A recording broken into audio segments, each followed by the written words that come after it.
Bonjour, ici Mathieu de Ludovox.fr, bienvenue dans ce Ludo Chrono. Aujourd'hui, je vais vous parler de Tracking the World, qui est un jeu pour 1 à 5 joueurs et joueuses de 10 ans et plus, c'est des parties de 30 à 60 minutes. Dans ce jeu, les joueurs et les joueuses incarnent des voyageurs et des voyageuses. On va simplement essayer de vivre les plus belles aventures possibles et on va gagner en ayant le plus de points. On va récupérer des points en achetant ces cartes-là, en récupérant des cartes pouvoir avec des scorings conditionnels et également en remplissant notre valise de souvenirs. Vous voyez que chaque joueur et chaque joueuse va avoir une valise qui est au début vide, également un compteur avec de l'argent. L'argent nous servira de nous déplacer d'aéroport en aéroport, mais aussi à acheter ces cartes-là. Voilà pour le principe du jeu. Maintenant, comment est-ce qu'on joue ? Eh bien, on va jouer chacun son tour dans le sens horaire. Et à votre tour, vous allez faire plusieurs choses. La première chose que vous allez faire, c'est sélectionner l'une des cartes itinéraires qui est visible. Vous pouvez prendre celle du dessus de la pioche. C'est d'ailleurs celle que je vais sélectionner. Je vais alors la prendre. Je vais appliquer ces effets ici, donc je vais me déplacer de 2 cases. On se déplace le long des bordures. Si jamais vous voulez vous déplacer d'un aéroport à un autre, eh bien vous pouvez le faire, mais attention, ça vous coûte de l'argent. Ça vous coûte $1 de vous déplacer d'un aéroport à un autre. Ici, je vais toucher de l'argent, je vais toucher entre 1 et $3, je touche $1 comme indiqué, et si je me trouve dans le bon continent, vous voyez qu'ici, on est bien sur l'Asie, et donc je vais récupérer le ou les souvenirs associés, qui sont des cubes que je vais venir placer simplement dans ma valise. Je vais devoir la remplir de la gauche vers la droite.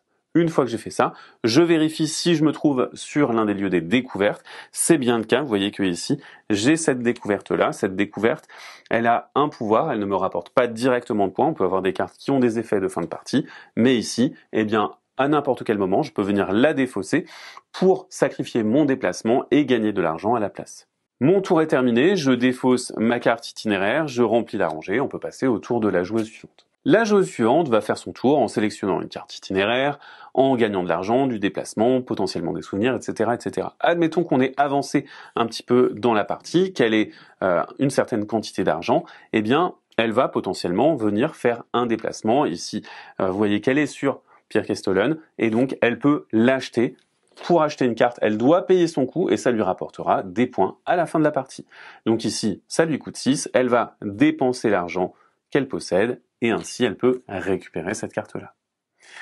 Ces cartes, elles valent des points en fin de partie et elles sont également le déclencheur de fin de partie, on y reviendra plus tard. On peut acheter toutes les cartes qui sont visibles et à la fin d'un tour, on en place pour qu'il y en ait 4 visibles à chaque fois. Attention, on va également pouvoir remplir notre valise de souvenirs, comme vous l'avez vu ici. Et lorsque vous remplissez votre valise de souvenirs, vous avez potentiellement des jetons. À chaque fois que vous recouvrez un emplacement qui possède un jeton, par exemple ici, je récupérais ce jeton-là, eh bien vous allez récupérer le jeton associé. Vous allez avoir la possibilité de dépenser ces jetons pour des effets. Par exemple ici, ce jeton-là, il va nous permettre d'ajouter un point à notre déplacement. On va avoir la possibilité, grâce au jeton jaune, de doubler la récompense en dollars de notre carte, ou alors, grâce à ce jeton-là, de doubler la récompense en cubes de notre carte. Mais il faut les dépenser de façon stratégique. On a également ce jeton grand voyageur, on a la possibilité de le dépenser au début de notre tour, pour se placer gratuitement sur n'importe quel aéroport.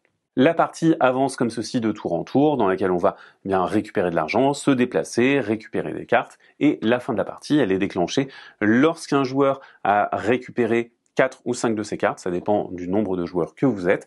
Alors vous allez simplement terminer le tour de table pour que tout le monde ait joué le même nombre de tours, et vous allez comptabiliser les points de victoire. Pour comptabiliser les points de victoire, vous allez comptabiliser les points de vos cartes, les points conditionnels de vos cartes découvertes également, et enfin, vous allez regarder la rangée qui est la plus à droite et complète de votre valise, vous allez marquer ces points. Alors vous avez votre total, le joueur ou la joueuse qui en a le plus a gagné la partie. Notez qu'il existe un mode solo avec un adversaire qui viendra se déplacer et que cette boîte contient également une extension destination de rêve qui va rajouter 2 modules. Un module avec des destinations de rêve qu'il faudra relier pour gagner des jetons supplémentaires et également des Globetrotters qui sont des personnages avec des pouvoirs différents. Voilà pour le principe de Tracking the World, qui est donc un jeu dans lequel vous allez essayer de vous déplacer pour vivre de belles aventures. Maintenant, à vous de jouer, à bientôt sur ludovox.fr.